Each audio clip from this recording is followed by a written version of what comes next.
இறங்கியதற்கான காரணம் என்பார்கள். ஒவ்வொரு வசனத்திற்கும் ஒரு சில வசனங்களுக்கோ அல்லது ஒரு அத்தியாயம் முழுமைக்கோ ஒரு காரணம் இருக்கும். அந்த காரணங்களை சொல்வதற்கு சபபு நுசூல் என்று சொல்வார்கள். இது சம்பந்தமான பல கிரந்தங்கள் இருக்கிறது. இங்கே ஒரே ஒரு செய்தியை மாத்திரம் நான் இங்கே குறிப்பிடுவேன். சய்யிதுனா சஅத் இப்னு ரபீ ரலியல்லாஹு தஆலா அன்ஹு அவர்கள் உஹது களத்திலே ஷஹீதாகி விட்டார்கள்.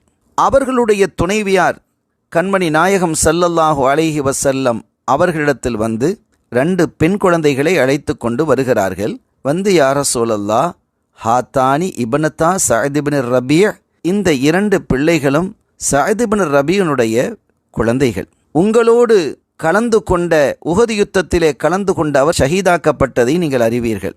ஆனால் இந்த குழந்தையினுடைய சாச்சா, அதாவது அவருடைய சகோதரர், அவர் ஷஹீதானதற்கு பிறகு அவருடைய எல்லா பொருள்களையும், இந்த குழந்தைகளுக்கு கிடைக்க வேண்டிய எல்லா பொருள்களையும் அவர்கள் எடுத்துக்கொண்டார்கள். எதையும் அவர்கள் விட்டு வைக்கவில்லை. அந்த பொருள் இருந்தால்தான் இந்த பெண் குழந்தைகளுக்கு நான் நிக்காஹ் செய்து வைக்க முடியும். நாயகமே, அந்த பொருள்களை அவர் திருப்பி தருவாரா? அப்படி தரச் சொல்லுங்களேன் என்பது போன்று கேட்கிறார்கள். கண்மணி நாயகம் ஸல்லல்லாஹு அலைஹி வஸல்லம் அவர்கள் சொன்னார்கள், இந்த விஷயத்தில் அல்லாஹ் உங்களுக்கு தீர்ப்பளிப்பான், பொறுமையாக இருங்கள் என்றார்கள். அந்த அடிப்படையில் தான் இந்த வசனம் இறங்கியது. ஒரு வசனம் இறங்கி யார் யாருக்கு எவ்வளவு தர வேண்டும் என்பதை அல்லாஹ் தெளிவுபடுத்தினான்.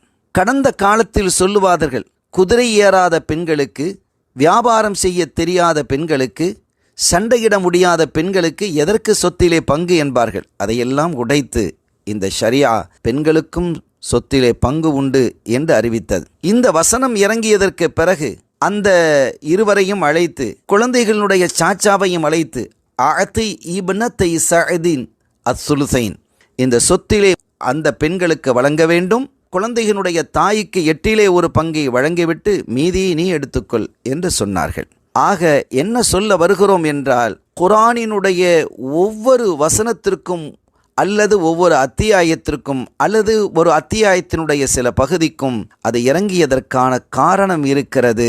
அந்த காரண காரியத்தோடு தான் அல்லாஹ் வசனங்களை இறக்கி வைத்திருக்கிறான் என்பதை புரிந்து கொள்வோமாக. அல்லாஹ் நம் யாவருக்கும் அருள்வானாக. ஆமீன். வஸ்ஸலாமு அலைக்கும் வரஹ்மத்துல்லாஹி வபரகாத்துஹு.